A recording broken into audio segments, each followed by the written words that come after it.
राष्ट्रीय स्वयंसेवक संघाची प्रेरणा घेऊन यापुढील काळात कार्य करणार, आमदार संग्राम जगताप यांचं प्रतिपादन.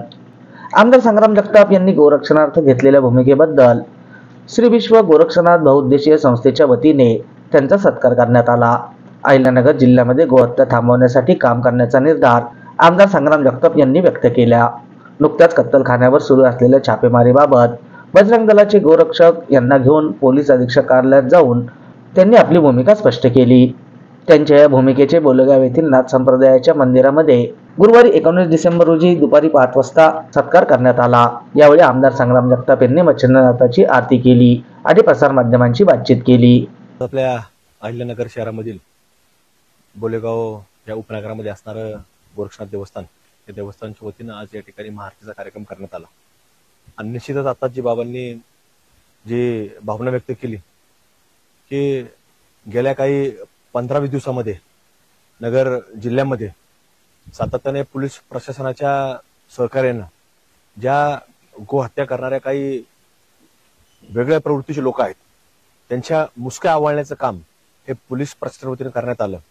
आणि जिथं जिथं आमचा हा गोरक्षक बांधव त्या ठिकाणी सातत्यानं आपल्या स्वतःचा कुठेही जीवाची पर्वा न करता आपल्या स्वतःच्या प्रपंचाकडे दुर्लक्ष करून सातत्याने तो प्रयत्न करतो की आपल्या गोमातेचं रक्षण झालं पाहिजे. त्याच्याकरता काही हे जे लोक आहेत गोहत्या करणारे हे रात्री अपरात्री पहाटेच्या वेळेला हा गोमातेला गाड्यांमध्ये घेऊन जाण्याचं जे काम करतात गुप्त पद्धतीने, त्याच्यावरती बारकाईने लक्ष ठेवण्याचं काम हा आमचा गोरक्षक बांधव करत असतो. आणि त्याच्या पाठीमागं खंबीरपणानं आज आमच्यासारखे धर्म कार्य करणारे तरुण कार्यकर्त्यांच्या पाठीमागे उभा राहणार आहेत. त्यांना जिथं जिथं संरक्षण लागेल त्या ठिकाणी आमच्यासारखे कार्यकर्ते त्यांच्या पाठीमागे उभं राहून त्यांना बळ देण्याचं काम करणार आहे. आणि आमचा मानस आहे की पुढच्या काळामध्ये जिथं जिथं अशा घटना घडत असतील संपूर्ण अहिल्यानगर जिल्हा हा गोहत्यामुक्त जिल्हा करण्याकरता आमचा प्रयत्न असणार आहे. आणि त्याच्याकरता आम्ही वाटेल ते करू. आणि हा जिल्हा एक जसं महाराष्ट्रामध्ये आपण जर पाहिलं तर महायुती सरकारने निवडणुकीच्या अगोदर एक आपल्या या गोमातेला एक राज्यमातेचा दर्जा दिलेला आहे.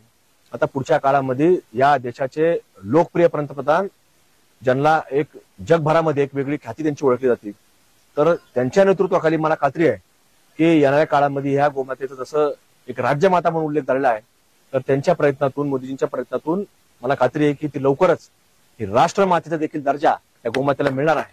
आणि त्याच्या संरक्षणाची जबाबदारी जे हिंदू धर्म कार्यातील आपल्यासारखे जे युवक असतील ते करत राहतील. आणि ज्या ज्या वेळेला त्यांना कुठल्याही आमच्या गोरक्षक बांधवांना जिथं जिथं अडचण येईल तिथं आम्ही सगळे मंडळी त्यांच्या पाठीमागे उभा राहू.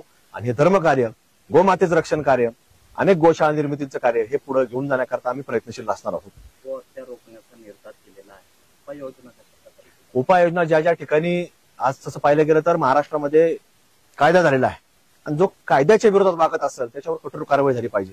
येणाऱ्या काळामध्ये आमचा प्रयत्न असणार आहे की या सरकारच्या माध्यमातून जसं काही प्रवृत्ती असतात त्यांच्यावरती काही वेगवेगळ्या कारवाई होतात की एमपीडी सारखी कारवाई असेल, मोक्या सारखी कारवाई असेल, येणाऱ्या काळामध्ये याच्यावर आम्ही आवाज उठवणार आहोत की जे याच्यावरती जर असे वारंवार जर गुन्हे दाखल होत असतील काही मंडळीवरती आणि त्यांना जर परत त्यांची जर हिंमत होत असेल त्यास कायद्याच्या विरोधात जर वागत असतील तर त्याच्या विरोधामध्ये एमपीडी सारखा कायदा असेल, मोक्कांतर्गत कायदा असेल, याच्यामध्ये ह्या कायद्यामध्ये बदल करून घटना दुरुस्ती करून हे सगळे त्याच्यामध्ये समावेश करण्याची मागणी आम्ही सरकारकडे देखील करणार आहोत.